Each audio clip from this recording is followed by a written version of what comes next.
Salut à tous, j'espère que vous allez bien, on se retrouve pour la review analyse de l'épisode 8 de The Last of Us. J'ai pas fait le 5, le 6 ni le 7, mais c'est pas grave, on terminera la semaine prochaine avec le 9 et je reviendrai en arrière pour les produire. Il y a quand même des choses intéressantes à dire. Comme d'habitude, on va surtout s'intéresser à la façon dont la série se développe par rapport au jeu. C'est parti. L'épisode démarre sur le personnage de David qui est en train de lire la Bible devant son groupe de survivants. Rien qu'avec cette scène, on comprend qu'il joue un rôle central au sein du groupe. Tout le monde a l'air de le respecter et d'être attentif à ce qu'il raconte. Même si ce n'est pas précisé, on peut constater sans mal que c'est le leader. D'ailleurs, il est même décisionnaire dans l'organisation du groupe puisqu'il décide à quel moment enterrer les corps ou pas. On note que dans sa prise de décision, il jette un regard complice à James. Pour l'anecdote, l'acteur qui joue le personnage de James est Troy Baker, l'interprète de Joel dans les jeux. S'ensuit une petite discussion entre James et David concernant la gestion des stocks de nourriture. On comprend que la situation est un peu compliquée de leur côté et que tout n'est qu'une question de temps avant de manquer de nourriture. C'est naturellement qu'ils prennent la décision d'aller chasser. Donc toute cette partie est un rajout, ce n'est pas présent dans les jeux, ça reste intéressant, ça plante le décor du côté de chez David. Nous repassons du côté de Joel et Ellie. Joel est toujours blessée, Ellie essaye de s'en occuper comme elle peut. On remarque qu'elle part chasser avec un fusil plutôt qu'un arc dans les jeux. Ça reste cohérent avec la façon dont s'est développée la série puisque jusque-là on n'a pas vu d'arc, mais c'est un peu dommage. C'est vrai que chasser à l'arc me semblait plus cohérent étant donné le contexte où il faut se faire discret. T'as quand même des infectés qui peuvent t'entendre et en plus de ça, communiquer entre eux par les racines du cordyceps, d'après ce que nous explique Tess dans l'épisode 2. D'ailleurs, la communication entre les infectés n'a pas été plus exploitée que ça n'a servi que dans l'épisode 2, puis après on a l'impression que ça n'existe plus. Au-delà des infectés, il y a aussi les autres survivants qui peuvent être dangereux. Ellie l'a constaté dans l'épisode 6 et on voit où la confrontation nous a menés. Donc c'est vrai qu'un fusil, c'est peut-être pas l'arme la plus discrète, mais j'imagine que c'est un peu compliqué de transformer ces éléments pour un souci de rythme et de narration ou pour un côté pratique, je ne sais pas. En tout cas, l'arc présent dans les jeux a été transformé en fusil.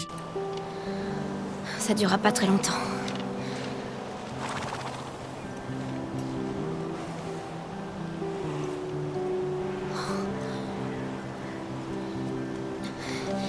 Tu lui ferais de peur. Ellie chasse le cerf, on la voit un petit peu maladroite, c'est aussi un petit peu le cas dans les jeux. Elle n'arrive pas à tuer le cerf du premier coup, ce qui nous mène à la rencontre entre elle et David. Pour le coup ici, on a quasiment les mêmes dialogues et les mêmes plans que dans les jeux vidéo. Un seul geste brusque et je t'en colle une entre les deux yeux. Pareil pour ton pote. Montrez-vous. On veut juste parler. Un geste brusque et je vous en plante une entre les deux yeux. Pareil pour votre petit copain.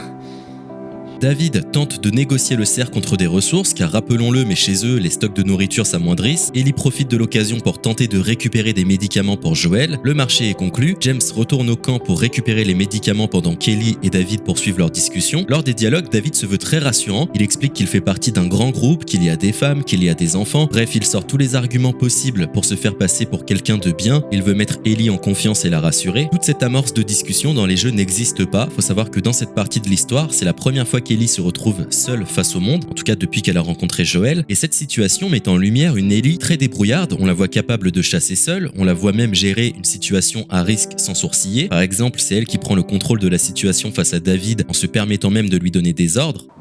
Je vais prendre ce fusil. Bien sûr. Prenez-le avec vous.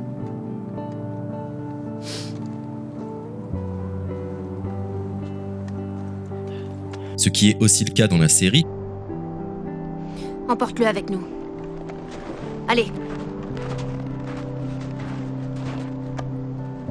Vous allez me dire, certes c'est facile, elle est armée. Mais même armée, dans les jeux on se rend compte qu'elle arrive à garder son sang-froid. Tu sens que c'est pas la première situation difficile qu'elle est en train de rencontrer. Dans les jeux, tu ressens toute l'influence que Joel a pu avoir sur le personnage d'Ellie, tout ce qu'elle a appris avec lui. Alors que dans la série, je ressens les choses un peu plus différemment. Tout d'abord parce que la Ellie jouée par Bella Ramsey est une Ellie beaucoup plus explosive, beaucoup plus dure malgré son côté sensible. En plus de ça, l'épisode d'avant, on nous a montré une Ellie qui était à la base formée pour devenir un soldat. Cette Ellie, tu la vois même mettre une patate à une de ses camarades. Du coup, tu ressens peut-être un peu moins l'influence de Joel sur le personnage en termes de violence. Tu peux te dire oui bon, elle maîtrise la situation car elle a été formée, elle a pas peur du conflit, etc., etc. Ce qui est un peu dommage parce que ça réduit l'impact de Joel sur le personnage de Ellie. D'ailleurs, il faudrait qu'on en parle du personnage de Joel parce que depuis la mort de Tess, j'ai l'impression que Joel n'est qu'un figurant. Alors j'exagère un petit peu, mais j'ai l'impression qu'ils sont en train de préparer le terrain pour la partie 2 avant même que la partie 1 soit construite. Le personnage de Joel est totalement éclipsé par Ellie et le pire c'est que je pense que c'est totalement voulu. Reprenons donc la discussion qu'on a entre David et Ellie n'existe pas dans les jeux. Dans les jeux, Ellie n'est pas enclin à discuter, elle est pas là pour ça. Elle en a rien à faire de savoir si le mec s'appelle James ou David. Elle ne fait confiance à personne et c'est catégorique. Tu sais, tu devrais pas rester toute seule comme ça.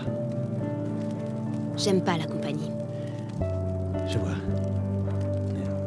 Comment tu t'appelles? Pourquoi? Écoute, je sais que c'est pas facile de faire confiance à des étrangers.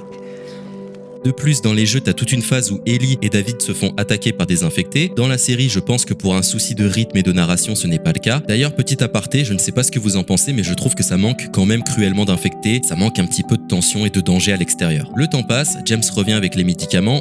James, baisse ton arme. James, baisse ton arme.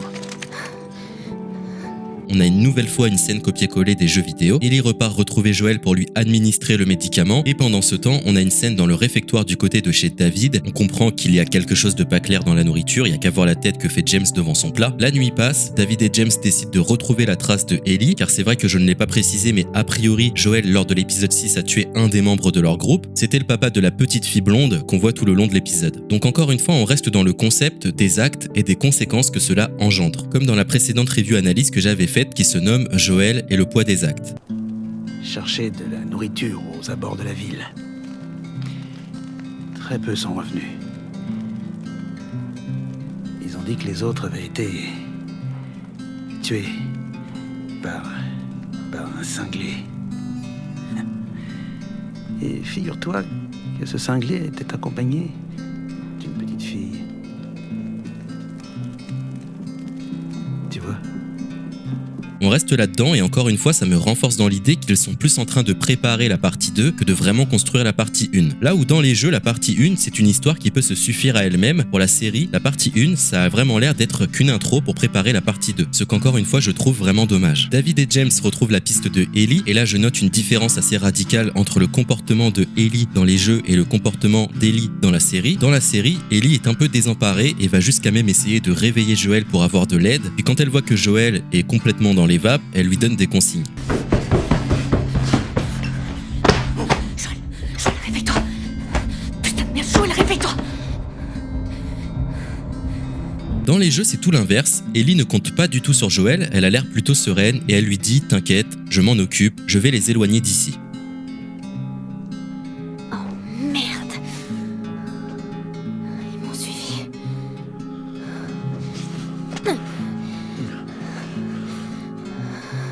Je vais les éloigner d'ici. Je reviendrai après.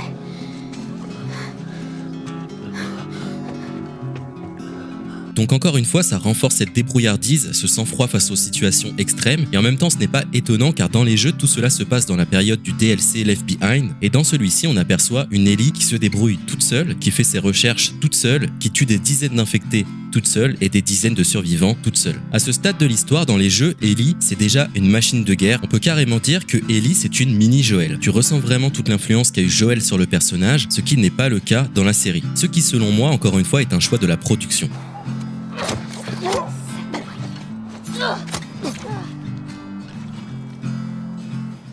Ellie s'enfuit à cheval pour détourner l'attention du groupe de David, elle finit par se faire capturer, elle est ramenée dans leur camp, on découvre un décor assez similaire à celui qu'on retrouve dans les jeux, on a quelques plans et quelques dialogues directement repris de ceux-ci. La seule et vraie différence dans cette scène, c'est que dans la série, Ellie rejette le plat que lui offre David, alors que dans les jeux, Ellie accepte de manger le plat, ça devait faire un moment qu'elle n'a pas pu manger à sa faim, donc malgré la situation critique, on imagine que la survie prime. Bien entendu, tout ça se passe après qu'elle se soit assurée que ce n'est pas de la chair humaine. À partir de là, quasiment l'intégralité du reste de l'épisode reprend les scènes du jeu. Joel qui torture les survivants du groupe à David, scène marquante qui montre jusqu'où Joel est capable d'aller, Ellie qui brise le doigt de David ou encore le passage où David et James s'apprêtent à découper Ellie. Pour finir, dans le réfectoire en feu où David dans les jeux est une sorte de mini-boss ou de boss tout court jusqu'à la scène où Ellie arrive à s'en débarrasser une fois pour toutes.